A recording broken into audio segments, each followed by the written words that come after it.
So hello guys, कैसे आप सभी लोग? उम्मीद करता हूँ बड़े गए तो साथ तक मेरे चैनल पे। तो गाइस आज की वीडियो में हम पढ़ने वाले केमिकल रिएक्शंस एंड इक्वेशंस, जो कि बड़ा ही आसान चैप्टर है, क्लास 10th केमिस्ट्री का फर्स्ट चैप्टर है। ठीक है, तो हमें पता होना चाहिए केमिकल रिएक्शंस मतलब क्या होता है। भाई हम ये चैप्टर क्यों पढ़ रहे हैं?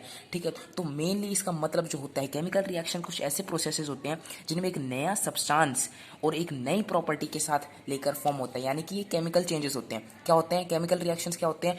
एक ऐसे प्रोसेस है जिसमें नया सब्सटेंस बनता है विद न्यू प्रॉपर्टीज। तो इसकी डेफिनेशन हम लोग ऐसे लिख सकते हैं, chemical reactions are the processes in which new substances form with the new properties.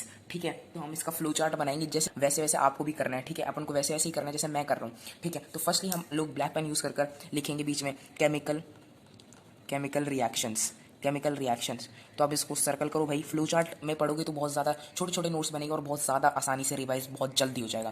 ठीक है, केमिकल रिएक्शंस हमने क्या बताया, कुछ ऐसे प्रोसेस जिनमें न्यू सब्सटेंस, अब यूँ डालकर आप लिख सकते हो न्यू सब्सटेंस इज फॉर्म्ड।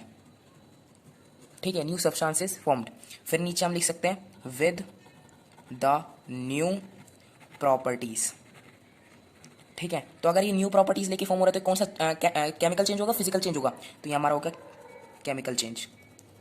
ठीक है, केमिकल चेंज है, केमिकल चेंज है तो ये रिवर्सिबल होगा, इरिवर्सिबल होगा? अगर ये केमिकल चेंज है, अगर ये केमिकल चेंज है तो ये रिवर्सिबल होगा, इरिवर्सिबल होगा? यानी कि इरिवर्सिबल होगा, इसको रिवर्स नहीं कर सकते, इस रिएक्शन को रिवर्स नहीं कर सकते। तो कुछ ऐसे चेंजेस होते हैं हमारे केमिकल रिएक्शंस। ठीक है, chemical reactions irreversible, irreversible.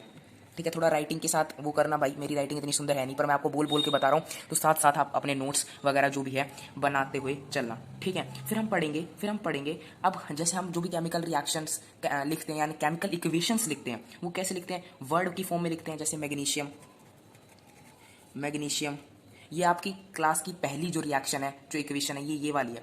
Magnesium plus oxygen gives magnesium, gives magnesium oxide. ठीक है, तो magnesium plus oxygen gives magnesium oxide. इस इक्वेशन या इस रिएक्शन को हम वर्ड के फॉर्म में लिख रहे हैं। ठीक है, इस रिएक्शन को हम किसके फॉर्म में? वर्ड की फॉर्म में लिख रहे हैं। तो इसमें क्या है, हीट पास हो रही है, हीट पास हो रही है तो हम डेल्टा का साइन ऊपर लगा सकते हैं। या आपने क्लासेस में पढ़ा होगा कि हम लोग हीट ना लिखकर डेल्टा का साइन ऊपर। मैग्नीशियम किस फॉर्म में होता है? सॉलिड की फॉर्म में होता है। ठीक है, मैग्नीशियम हमारा सॉलिड की फॉर्म में, और सॉलिड में भी किस फॉर्म में होता है? हमारा रिबन की फॉर्म में होता है। किस फॉर्म में? रिबन की फॉर्म में होता है हमारा मैग्नीशियम। ठीक है, ऑक्सीजन किस फॉर्म में होता है? ऑक्सीजन हमारा एयर की फॉर्म में होता है। ऑक्सीजन किस फॉर्म में होता है? हमारा एयर की फॉर्म में होता है। ठीक है, एयर से लेके आते हैं हम गैस की फॉर्म में, सॉरी गैस की फॉर्म में होता है हमारा ऑक्सीजन।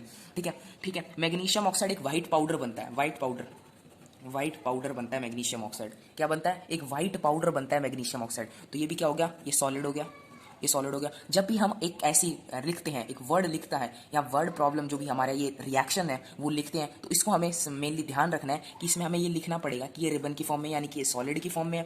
ठीक है, ये एयर से लिया है यानी कि हम ये गैस की फॉर्म में, और ये हमारा मैग्नीशियम ऑक्साइड जो एक व्हाइट पाउडर है, पाउडर किसकी फॉर्म में होगा? सॉलिड की फॉर्म में। तो हमें ये लिखना पड़ेगा। केमिकल रिएक्शन हमें जो है समझ आ गए किस क्या जो भी है, ये इरिवर्सिबल होते हैं, इरिवर्सिबल होते हैं। न्यू सब्सटेंस बनता है with the new properties, chemical change होता है ये। ठीक है, इट इन्वॉल्व्स केमिकल चेंज। ठीक है, फिर आप पढ़ेंगे इसमें रिएक्टेंट्स कौन से हैं और प्रोडक्ट कौन से हैं। तो जो भी रिएक्शन, जो भी जिन एलिमेंट्स या जो एटम्स के बीच में जो रिएक्शन हो रहा है, ठीक है, जो भी जिनके बीच में रिएक्शन हो रहा है, इन दोनों के बीच में रिएक्शन हो रहा है, इन दोनों के बीच में रिएक्शन हो रहा है, तो ये क्या हो गए? रिएक्टेंट्स हो गए। ये क्या हो गए? रिएक्टेंट्स हो गए। और जो बन रहा है, जो इस एरो के साइड वाली जो भी चीज लिखी होगी, जो भी चीज होगी इस एरो के साइड वाली, वो हमारी क्या हो गई? वो हमारी हो गई प्रोडक्ट्स। प्रोडक्ट साथ साथ लिखते चलिए, साथ साथ लिखते चलिए, बहुत ज़्यादा आसान चैप्टर है, फटाफट हो जाएगा। ठीक है, इसमें हमने क्या पढ़ा? मैग्नीशियम। ठीक है, मैग्नीशियम एक मेटल है और नॉन मेटल ऑक्सीजन है। इन दोनों का जब रिएक्शन हुआ, इन रिएक्शन हुआ तो इनको क्या कहेंगे? रिएक्टेंट्स कहेंगे। मैग्नीशियम क्या हमारा? मैग्नीशियम क्या हमारा? मेटल है, मेटल है, और ऑक्सीजन क्या हमारा? नॉन मेटल है। आगे समझ, आगे समझ। क्या हो गया? मैग्नीशियम मेटल हो गया और ऑक्सीजन हमारा नॉन मेटल। जब ये रिएक्ट करे तो हमने बनाया मैग्नीशियम ऑक्साइड जो एक व्हाइट पाउडर है, और इन्हें कहते हैं हम रिएक्टेंट्स और इन्हें कहते हैं हम प्रोडक्ट्स। ठीक है गाइस, इतना समझ आ गया, इतना समझ आ गया। तो यही है, burning of magnesium in air to form magnesium oxide is an example of chemical reaction. ये जो एग्जांपल, ये किसका एग्जांपल दिया? जो हम यहाँ पढ़ रहे हैं, केमिकल रिएक्शन का एग्जांपल दिया। किसका एग्जांपल दिया? Chemical reaction. तो मैं होप करता हूँ कि आप लोगों को ये चीज़ समझ में आ गई होगी। तो गाइस हमने अभी ये मैग्नीशियम प्लस ऑक्सीजन वाला रिएक्शन पढ़ा जो मैग्नीशियम ऑक्साइड बना रहा होता है। ठीक है, जो अपनी मैग्नीशियम रिबन होती है ना, जो अपनी मैग्नीशियम रिबन होती है, मान लो ये अपनी क्या है, मान लो ये अपनी क्या है, ये अपनी मैग्नीशियम रिबन है, ये अपनी मैग्नीशियम क्या है, मैग्नीशियम रिबन है। तो ये किसके साथ रिएक्ट कर जाती है, हमारे ऑक्सीजन के साथ रिएक्ट कर जाती है, वाटर वेपर जो हमारे एटमॉस्फेयर में है, जो हमारे सराउंडिंग्स में, उनके साथ रिएक्ट कर जाती है और क्या बना लेती है, मैग्नीशियम ऑक्साइड बना लेती है। किसके, इसके ऊपर किसकी कोटिंग हो जाती है, मैग्नीशियम ऑक्साइड की इसके ऊपर है कोटिंग हो जाती है। कुछ इस तरीके से मैग्नीशियम ऑक्साइड को आप दिखा सकते हो, इस तरीके से इसके ऊपर क्या हो गई, इसके ऊपर कोटिंग हो गई। ठीक है, तो अभी जलेगा क्या, अभी जलेगा क्या, अभी जलेगा क्या, जैसे ये पहले बहुत ज्यादा तेजी से जलता था वैसे जलेगा क्या, नहीं जलेगा, क्योंकि इसके ऊपर किसकी कोटिंग आ गई, मैग्नीशियम ऑक्साइड की कोटिंग आ गई। तो आप लोग लिख सकते हो इसके ऊपर किसकी कोटिंग आ गई, मैग्नीशियम मैग्नीशियम मैग्नीशियम ऑक्साइड की कोटिंग आ गई, ऑक्साइड की। और कई बुक्स में आपको मैग्नीशियम कार्बोनेट्स भी मिलेगा, मैग्नीशियम कार्बोनेट की कोटिंग आ गई, मैग्नीशियम कार्बोनेट की कोटिंग आ गई। ठीक है, तो दोनों ही चीज सही है, आप मैग्नीशियम ऑक्साइड लिख लो, मैग्नीशियम कार्बोनेट लिख लो, दोनों ही चीजें सही है, दोनों भी लिख सकते हो। ठीक है, कोई दिक्कत है नहीं। तो आप लोगों को कुछ ऐसी तरीके से जो आपका आंसर है वो लिखना है कि मैग्नीशियम रिबन के ऊपर मैग्नीशियम ऑक्साइड की लेयर आ जाती है या मैग्नीशियम कार्बोनेट की लेयर आ जाती है, इसकी वजह से ये जो है ढंग से नहीं जल पाती है, ये जो है ढंग से, ये बहुत ज्यादा इंपॉर्टेंट क्वेश्चन है, एनसीईआरटी में भी इसका जो है जिक्र किया हुआ है इस क्वेश्चन का, और इसको कर भी दिखा रखा होगा आपकी टीचर्स ने। तो इसको क्या करते हैं, इसको प्रिवेंट करते कैसे हैं, इसको कैसे प्रिवेंट अपन लोग कर सकते हैं, वो भी हमारी एनसीईआरटी ने बता रखा है कैसे हम लोग प्रिवेंट इसको कर सकते हैं। हम लोग क्या करेंगे, टीचर्स आपने देखा होगा एक बहुत पतली सी होती है ऐसे ही, मान लो ये हमारी मैग्नीशियम रिबन है, बहुत पतली सी है। ठीक है, इसके ऊपर क्या आ गया, इसके ऊपर हमारी मैग्नीशियम ऑक्साइड की लेयर आ गई, मैग्नीशियम ऑक्साइड की क्या आ गई, लेयर आ गई। तो क्या जब हम इसको जलाएंगे ना, जब इनको जलाएंगे तो ढंग से नहीं जलेगी, बीच में जलेगी, मान लो इतनी जली इतनी जली इतनी जली, ठीक है, बुझ गई, इतनी जली इतनी जली इतनी जली, बुझ गई, बार बार इसको जलाना पड़ेगा। तो इससे क्या करेंगे, हम क्या करेंगे, एक सैंड पेपर लेंगे, एक सैंड पेपर लेंगे, सैंड पेपर लेंगे, एक सैंड पेपर लेंगे। ठीक है, ये आपने कई कारीगरों को यूज़ करते हुए देखा होगा सैंड पेपर। ठीक है, जो घसने की आवाज़ आती है, जो पेंट को घसा जाता है, वो इसी से घसा जाता है सैंड पेपर से। ये रफ सरफेस का होता है ऊपर से।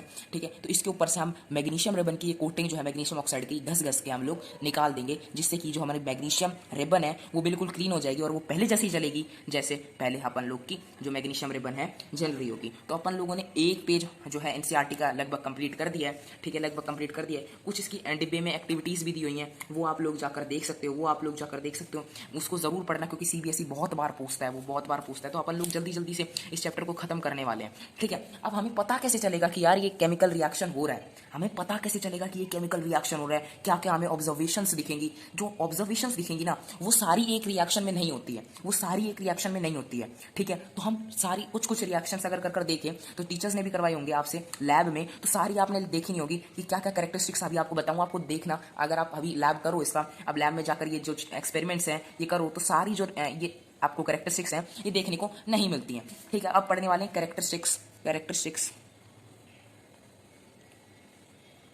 Of chemical reaction. क्या पढ़ेंगे, कैरेक्टरिस्टिक्स ऑफ केमिकल रिएक्शन, कि हमें कैसे पता चलेगा भाई ये केमिकल रिएक्शन जो है हो रहा है, ये जो केमिकल रिएक्शन है वो हो रहा है। तो कैसे पता चलेगा, पहला एवोल्यूशन ऑफ गैस होएगा, एवोल्यूशन ऑफ गैस। ठीक है, गैस इवॉल्व होगी, गैस एक नई गैस बनकर बाहर निकलेगी। ठीक है, second formation of precipitate, formation of A precipitate. जब अपन लोग ज्यादा टाइप के जो है रिएक्शन जो है, जितने भी अपन लाइक टाइप के रिएक्शंस हैं वो देखेंगे, तो इनके एग्जांपल्स भी देखेंगे, क्या क्या कौन कौन सी गैस जो है इवोल्व हो रही है, कैसे इवोल्व हो रही है, प्रेसिपिटेशन रिएक्शन भी होता है। तो अपन लोग जब देखेंगे, जब हम केमिकल रिएक्शंस के टाइप्स के ऊपर जो डिस्कशन कर रहे होंगे, तो अभी आपको ये समझना ही है, अभी आपको सुनना ही है कि प्रेसिपिटेट फॉर्म हो रहा होता है। पहला हमारा इवोल्यूशन ऑफ गैस, दूसरा हमारा फॉर्मेशन ऑफ प्रेसिपिटेट, और तीसरा हमारा होता है colour change, change in colour, change in colour. ठीक है, चौथा होता है हमारा चेंज इन टेम्परेचर, चौथा होता है हमारा चेंज इन टेम्परेचर। जब कुछ आपने रिएक्शंस देखे होंगे, जब हम वो बीकर के हाथ लगाते हैं तो गर्म हो जाता है, वो टेम्परेचर चेंज हुआ है भाई। जब वो हमने एक चीज़ से एक केमिकल में दूसरा केमिकल वगैरह मिला दिया, जो भी आपके टीचर्स ने करवाया होगा, तो उसकी वजह से जो टेम्परेचर है वो चेंज हो जाता है। क्या पता आपने कलर चेंज भी देखा हो। ठीक है, कलर चेंज भी देखा हो, और क्या पता आपने चेंज इन स्टेट भी देखा हो। ठीक है, तो दो एग्जाम्पल्स हमने अभी बोल दिए, चेंज इन टेम्परेचर, ठीक है, राइटिंग थोड़ी ऐसी है यार। ठीक है, राइटिंग थोड़ी ऐसी है, जब मैं बोल रहा हूँ तो साथ साथ लिखते हुए चलिए जैसे मैं लिख रहा हूँ। ठीक है, चेंज इन टेम्परेचर। पांचवा आ गया चेंज इन स्टेट। आप इसको फ्लो चार्ट की फॉर्म में भी लिख सकते थे, मैं एकदम से भूल गया फ्लो चार्ट बनाना, पर आप इसको फ्लो चार्ट की फॉर्म में भी जो है लिख सकते हैं। ठीक है, हमारे क्या क्या 5 कैरेक्टरिस्टिक्स हो गए, मेरे साथ साथ बोलिए, evolution of gas, formation of precipitate, change in colour, change in temperature और change in state. Change in state. तो कैसे अपन लोगों ने इतना ज़्यादा पढ़ लिया है, ठीक है, कैरेक्टरिस्टिक्स ऑफ केमिकल रिएक्शंस तक अपन लोगों ने कंप्लीट कर दिया। तो बहुत जल्दी सिर्फ 12 मिनट की वीडियो में हमने characteristics of chemical reaction complete कर। चैनल को सब्सक्राइब कर दो। मेरे को पता है बहुत ज़्यादा टाइम बाद वीडियो आई है, पर कुछ ऐसे ही मज़ेदार तरीके से आप लोगों को केमिकल रिएक्शंस एंड इक्वेशंस का सेकंड पार्ट भी मिलेगा, जो और भी ज़्यादा खतरनाक होगा। और ये नोट्स अगर आपको चाहिए तो भाई हम थोड़ा सा काम कर रहे हैं इनके ऊपर कि कैसे आपको प्रोवाइड करे जा सकते हैं इनकी पीडीएफ, क्योंकि इतने अच्छे भाई ये नोट्स है नहीं। तो मैं सोच रहा हूँ कि ना अपने कंप्यूटर के ऊपर नोट पैड पर जो भी है वर्ड पे ये सीधे लिख के आपको प्रोवाइड करूँ, और ये या तो ये जो चीज़ें हैं आपको साथ साथ दिखाऊँ, ठीक है। तो अभी तो मेरे को मिल नहीं सकती मैग्नीशियम रिबन, नहीं तो मैं स्कूल से लेके आता, पर स्कूल वालों ने मना कर रखा है, ठीक है। तो स्कूल से कोई सामान लेके आ नहीं सकते, ठीक है। तो चलो मिलते हैं नेक्स्ट वीडियो में एक और नए टॉपिक के साथ। तो तब तक के लिए बाय बाय।